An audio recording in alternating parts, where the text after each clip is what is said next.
आजम खान अभी income tax department की red के सदमे से उबर भी नहीं पाए कि अब उन पर ईडी ने भी रेड डालने की तैयारी शुरू कर दी।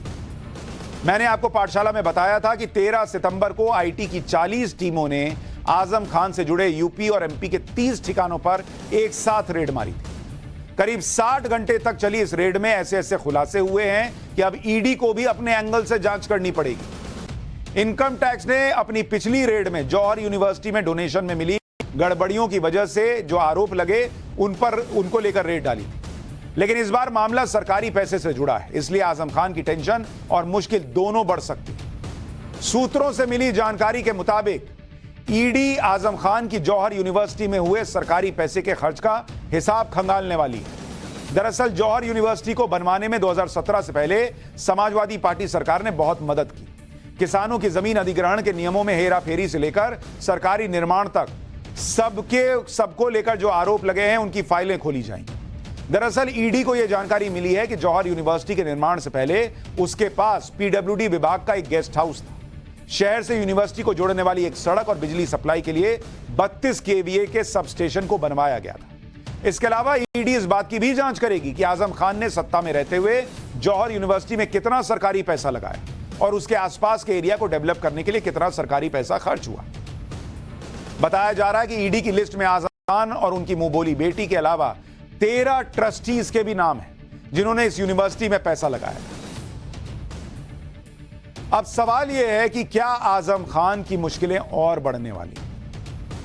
कहा जा रहा है कि आजम खान इनकम टैक्स अधिकारियों के सवालों का ठीक ठाक जवाब नहीं दे पाए थे और अब ईडी भी अपने सवालों की लंबी लिस्ट लेकर बैठ गई और यह सवाल आजम खान को बहुत भारी पड़ने वाले हैं।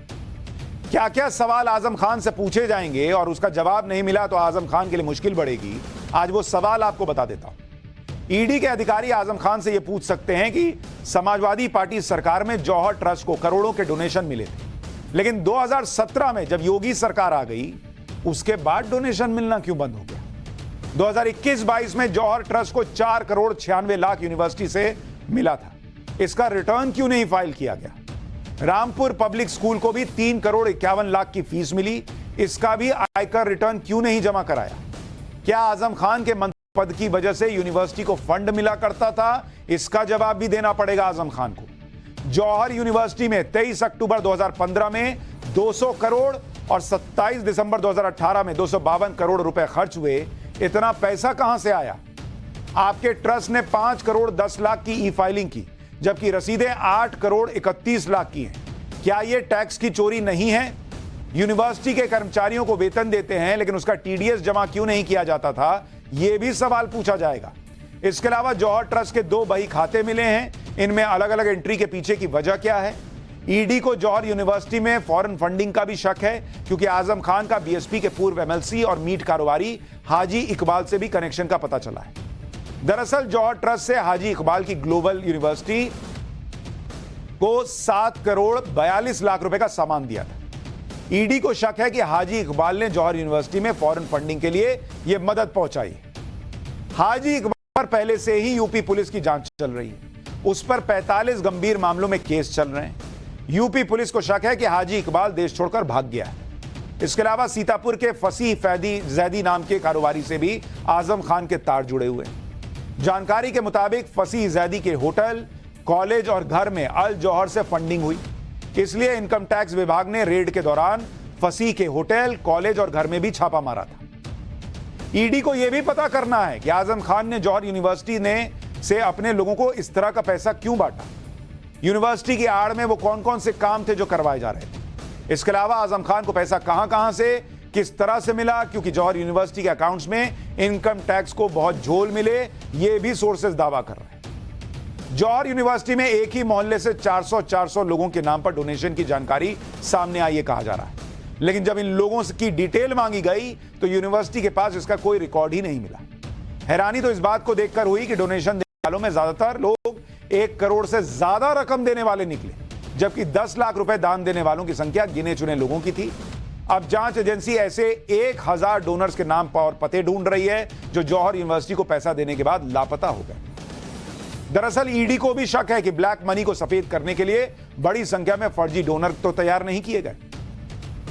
आजम खान पर एक सबसे बड़ा आरोप यह भी है कि जौहर यूनिवर्सिटी बनाने के लिए आसपास की 500 एकड़ की जमीन पर कब्जा किया गया। यह जमीन रामपुर और इसके आसपास के रहने वाले किसानों की थी।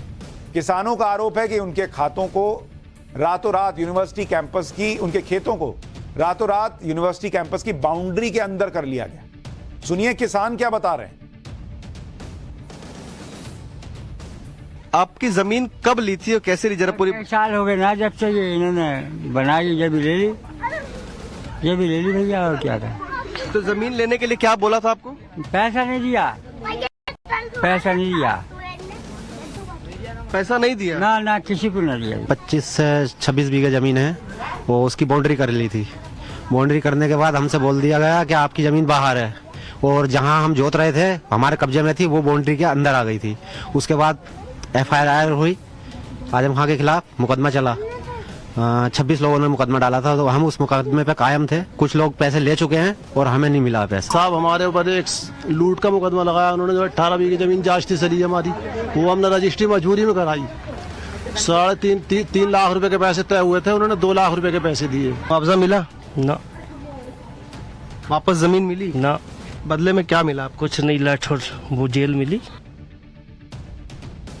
आपको यह भी देखना चाहिए कि आजम खान के लिए सामने या उन पर आरोप लगाने वाले जो किसान हैं वो भी मुसलमान ही हैं। जैसे अतीक अहमद के मामले में मैंने आपको बताया था कि जब वो जुल्म करता था तो हिंदू मुसलमान नहीं देखता था, मुसलमानों पर भी जुल्म। वैसे ही आजम खान पर आरोप लगाने वाले हिंदू और मुसलमान में नहीं बटे हैं। मुसलमान भी कह रहे हैं कि हमारी जमीन ले ली और हमको कुछ नहीं मिला, लेकिन मुसलमान वोट देते वक्त क्या ये देखता है? यह भी एक प्रश्न है। जांच में यह भी सामने आया कि जौहर विश्वविद्यालय कर्मचारियों की तनख्वाह पर बड़ी रकम को खर्च कर रहा था। हालांकि इसका TDS नहीं काटा जा रहा था। यह बात यूनिवर्सिटी के कुछ अकाउंट से पता चली। यूनिवर्सिटी ट्रस्ट के नाम से 2 सेविंग अकाउंट मिले। रामपुर पब्लिक स्कूल का सेविंग अकाउंट भी खोला गया था, जबकि नियमों के मुताबिक तीनों संस्थाओं के करंट अकाउंट खुलने चाहिए थे। तीनों सेविंग्स अकाउंट में 22 लाख से ज्यादा ब्याज मिला है। जुलाई 2022 में जौहर यूनिवर्सिटी के खाते में सिर्फ ब्याज के 17,58,000 रुपए मिले।